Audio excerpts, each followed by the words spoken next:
Hello, welcome to another episode of Arthritis and You, A Joint Journey. Today, we've got something special lined up, so buckle up because it's time for the deep dive. Let's give a warm welcome to our hosts, Arthur and Sarah. All right, so you want to do a deep dive on scleroderma? Let's do it. Awesome. You've come to the right place then. Now, when you hear scleroderma, it's easy to think, oh, it's a skin thing, and yeah, the thickening skin is a real hallmark, but it's way more than skin deep. We're talking about a condition that can impact organs, like your lungs, your gut, even your kidneys. It's complex. Definitely complex, but that's why we're here, to break it all down. And the good news, treatments are always getting better, so there's a lot of hope on the horizon. You want to walk us through some of the specifics? Absolutely. Yeah. So it's not just skin deep, like you said. The way the folks over at Alberta Rheumatology describe it, scleroderma or systemic sclerosis, it's got this characteristic, like, telltale sign of hardening and thickening of the skin. But, and that's a big but, it's not just limited to the skin. It can impact your internal organs, too. That makes sense. It's like this domino effect. And the thing is, it's pretty rare. We're talking about 1 in 100,000 new cases every year.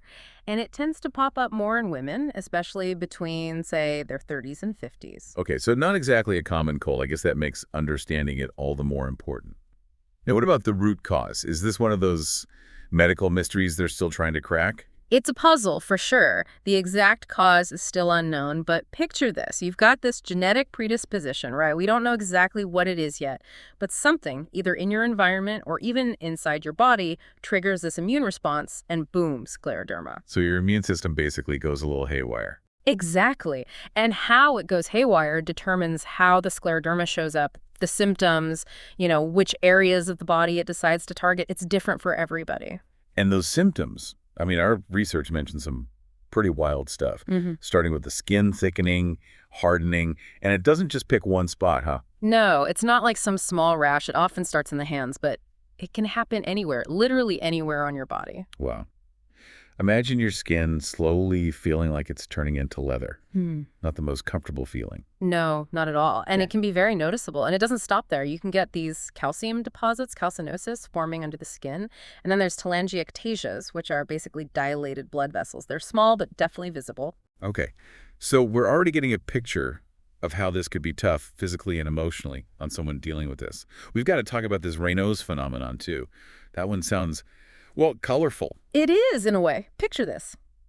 You're out on a chilly day, right? Suddenly, your fingers turn white as a ghost. Then they go this deep blue, like a stormy sea, and finally, they flush bright red. Wait, seriously? All those color changes, that's wild. And I'm guessing painful. Yeah, it's not just a visual thing. All that color changing usually comes with a side of pain. And it all comes down to the cold kind of freaking out your circulation, especially in your fingers and toes. Think of it as your body giving you an early warning sign for scleroderma. Like your body's trying to send up a flare. Exactly. But here's the thing. Not all Raynaud's is created equal. There's the everyday kind, which is pretty common, and then there's the scleroderma-related kind, which is way more intense. We're talking slow-healing ulcers, even pits on your fingers. That's why it's so important to get checked out by a doctor if you're seeing these dramatic color changes. So how do you tell the difference between, like, run-of-the-mill Raynaud's and the kind that could be a red flag for scleroderma? That's where seeing a doctor is key. They can run tests, look at your overall health history, and figure out what's what. Generally, though, the scleroderma-related Raynaud's is more severe, and it doesn't get better by just warming up your hands or feet. Okay, that makes sense. So we've covered the skin, we've talked about Raynaud's, but what about these internal issues? When scleroderma starts affecting organs, what's going on inside the body? Well, that's where things can get, a lot more serious. And one of the places scleroderma can really wreak havoc is the digestive system. And we're not talking about, like, a little indigestion here and there. No, not quite. We're talking chronic heartburn. You know, that burning sensation that just won't quit. Difficulty swallowing, like food is getting stuck, even your digestion slowing down, like your body's struggling to keep up. Wow. Sounds like every meal could be an ordeal. What about our kidneys? Are they at risk too? Unfortunately, yes. Scleroderma can lead to something called scleroderma renal crisis, which is a mouthful, I know. Yeah. But it's a serious condition. We're talking acute kidney failure. It's one of the most serious complications, and it can come on suddenly. Definitely not something you want to ignore. Are the lungs safe from all of this? Sadly, no. Remember how we talked about thickening with scleroderma? Right. Well, that can happen in the lungs too. It leads to scarring, stiffness. We call it fibrosis. It's like your lungs lose their ability to expand and contract normally, making it harder and harder to breathe. And on top of that, you can get high blood pressure in the blood vessels of your lungs, which puts even more strain on your heart. So a whole cascade of potential problems. Sounds like early detection is key here. But how do you even know to go to the doctor if the symptoms are so varied? That's the tricky part, right? It's not always obvious. Sometimes Raynaud's is that early warning sign, those color-changing fingers telling you something's up. But for other people, it might be digestive issues. It could be shortness of breath, even just fatigue, joint pain. It really varies. Like your body's trying to send you a message, but you don't quite know the language yet? Exactly. And that's why it's so important to listen to your body. Pay attention to any changes, especially if you have a family history of autoimmune diseases. And if you notice something's off, don't wait. Talk to your doctor. They can run tests, maybe do some blood work, and figure out what's going on. So let's say someone is diagnosed with scleroderma. Is this something that comes on suddenly, or is it more of a slow burn? It really depends. Like we were saying earlier, some people have Raynaud's for years before any other symptoms show up. For others, things move a lot faster. But generally, most of the major scleroderma symptoms tend to appear within the first 5 years of diagnosis. Okay, so no two cases are exactly alike. Of But both. how do you even begin to diagnose something as complex as scleroderma? It's not like a simple blood test can just say, yep, you've got it. You're right. There's no one-size-fits-all test for this one. It takes a bit of detective work.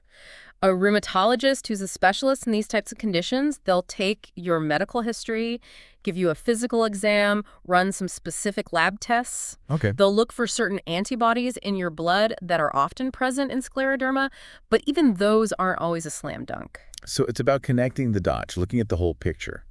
What about treatment? I know he said there's no cure, but what can be done to, I don't know, manage the symptoms, help someone live their best life with scleroderma? That's the million-dollar question, isn't it? And this is where working closely with your doctor is so important.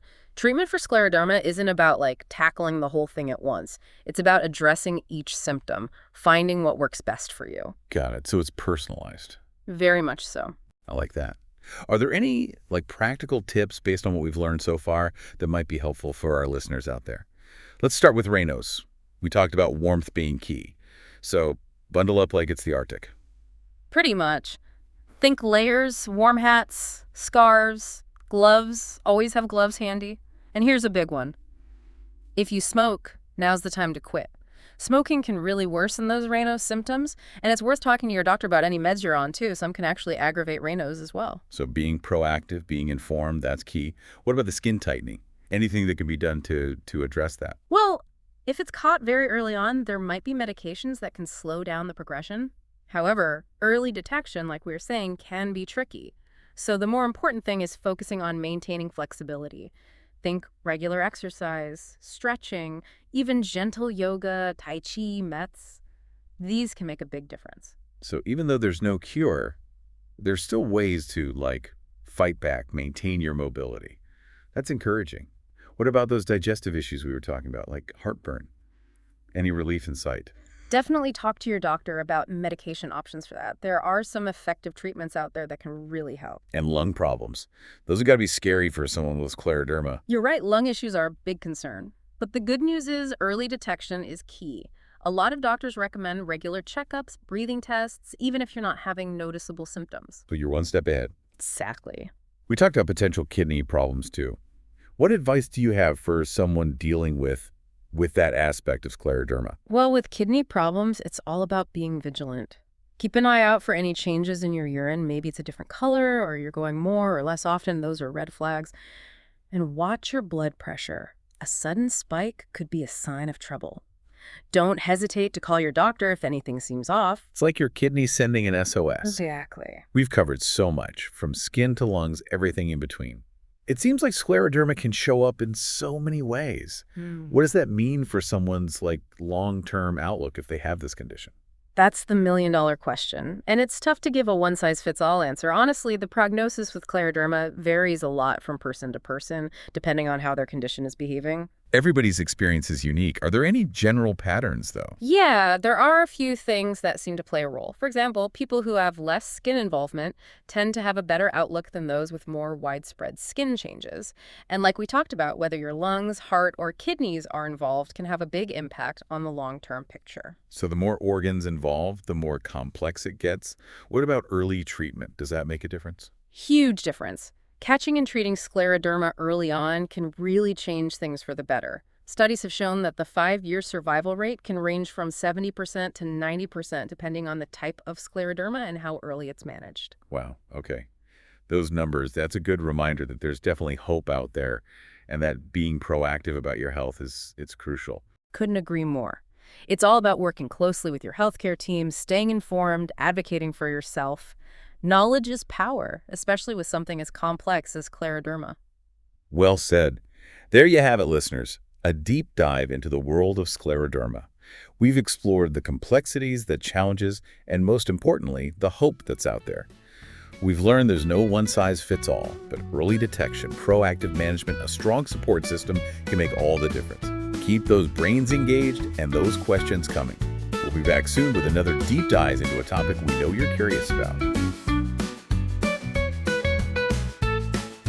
This has been another episode of Arthritis and You, A Joint Journey, brought to you by the Rheum team from albertarheumatology.com, your trusted evidence-based suite of resources available 24/7. Straight from Alberta, but for folks around the world. Our hosts today, Arthritis and Sarah Upis, technical producer, John Ifund, and our executive producer, Stephen Cates. While we work hard to maintain the accuracy of our information, we accept no legal responsibility for any errors or omissions. Remember, always check with your own physician first. Join us next time for another Deep Dive.